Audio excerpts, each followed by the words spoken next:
Hello and welcome students. In today's lecture, it's Nazia Begum here.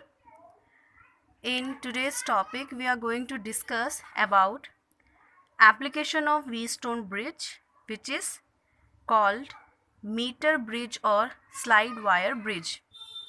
So first we will see for what purpose this bridge is used, and then we will discuss that why the name is given meter bridge or slide wire bridge.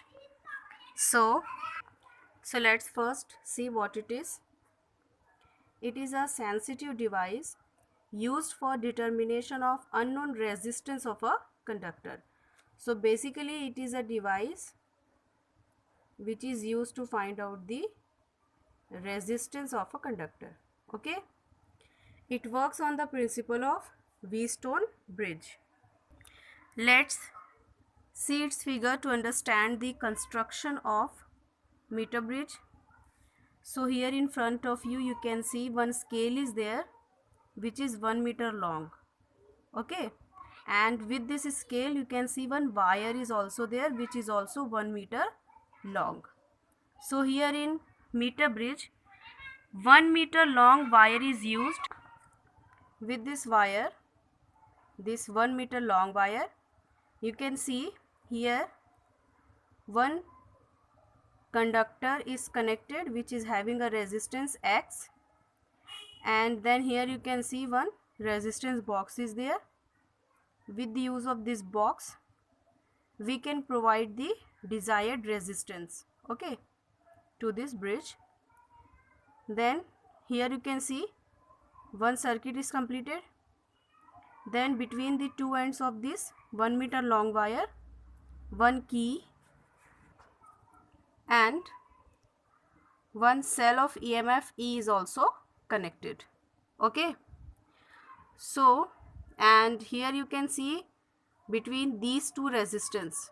Okay, so this, as we have already discussed, this is the resistance box with the help of which we can provide the desired resistance, and here this one is the unknown resistance which we have to find out. Between these two resistances one point B is there where we have connected one end of galvanometer. Second end of galvanometer is connected to a jockey. Jockey is nothing but a mechanical device to touch the wire and which complete the circuit.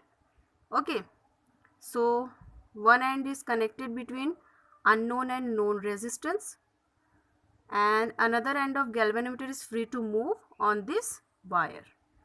Okay, now construction is clear. So from this construction you can now understand that why the name is meter bridge. Why? Because in this bridge we have used 1 meter long wire. That's why its name is meter bridge. Then how to use this? See, when we have to find out the unknown resistance of a conductor, we connect that conductor here. Okay, then with the help of resistance box we provide some resistance. Then we close the key K and allow the current to flow in the circuit. Okay, when the current starts flowing, that time when the current flows in the circuit, with the help of jockey in the galvanometer we first check whether the circuit is right or not. And for that what we do, we touch the jockey at the one end of the wire. Galvanometer will show deflection at one side. Then we touch the jockey with the other end of wire. So when we touch the jockey at the other end, the galvanometer must show deflection on opposite direction. If by touching the jockey at both the ends, galvanometer is showing only one side deflection, so that means our circuit is not correct. We have to reconnect the circuit. Okay, so two reasons can be there for one side deflection. First, the connections are loose. Okay, so we have to see whether the connections are tight or not. If they are loose, we have to tighten them. And second thing is that the ratio of these two resistances are not proper. Okay, means the difference between these two is very high, and that's why the circuit is showing one side deflection. So we have to either increase or decrease the known resistance according to the guessed unknown resistance. Means we have to guess what can be the amount of unknown resistance. How we guess that? First you try to increase the resistance. If then also galvanometer is showing deflection,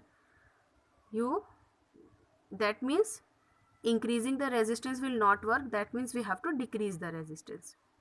So we'll decrease it and we will again check that whether it is showing two side deflection or not. Okay, so by increasing and decreasing resistance we can find out whether it is showing two side deflection or not. By doing the practicals again and again, you will understand that how it works. Okay, now in listening it might feel difficult, but it is not that much difficult, it is easier. Then when you check that connection is okay, that means galvanometer is showing both side deflection. Then in next step we have to find out one point in this wire where galvanometer shows no deflection. That means the reading in galvanometer is 0 that time. Okay, so how we find out that? This jockey we are having, this jockey we slide on the wire. Okay, slide means not rubbing, we simply has to touch it very politely. We should not rub the jockey on wire, because according to Ohm's law we know that if the cross sectional area of the wire is changed, which is the physical quantity, if that is changed, then the resistance of the wire also changes. So we should not rub the jockey, otherwise the cross sectional area will change, and with the friction the temperature also may increase, which also can affect our resistance. So with the help of jockey we will find one value where G's value is 0, and in case of V stone, at what condition we are getting 0 reading in galvanometer? At the condition when the V stone bridge is balanced. Okay, so when we get G equals to 0, so that means now our whole arrangement, that means V stone bridge arrangement is balanced. So you will imagine now that these are two resistors only, so resistances only. So where are the other two? Other two are here. Suppose at point D you got no deflection in galvanometer, that means reading in galvanometer is 0 at point D. So the length from one end to this point we take as L, and the other length from this point to the other end we take as 100 minus L. Why 100? Because 1 meter equals to 100 centimeter. So if this much length is AD is L, then DC should be 100 minus L. So now here this will be our P. Okay, this will be Q, this will be R, and this will be S. So here we have 4 resistances. Here they are not named as PQRS, they are named as L, 100 minus L, R and X. And in balanced condition we can write it as X upon R, L upon 100 minus L. X is a known resistance, transport R here, so we got this one. X equals to R into L upon 100 minus L. Now when we know the value of L and value of R is the resistance which we have provided. Okay, so by putting L's value and R's value we can find value of X, which is the unknown resistance. And one thing you must take care when doing this experiment, that the null point, that means the point where the reading in galvanometer is 0, that point is called null point. So we try to find out or maintain the null point near the center of the wire, 1 meter wire. In that manner we can minimize the error in finding out the value of unknown resistance. Okay, so this is it for part 1 for today's lecture. Now in part 2 we will discuss another device, which is potentiometer.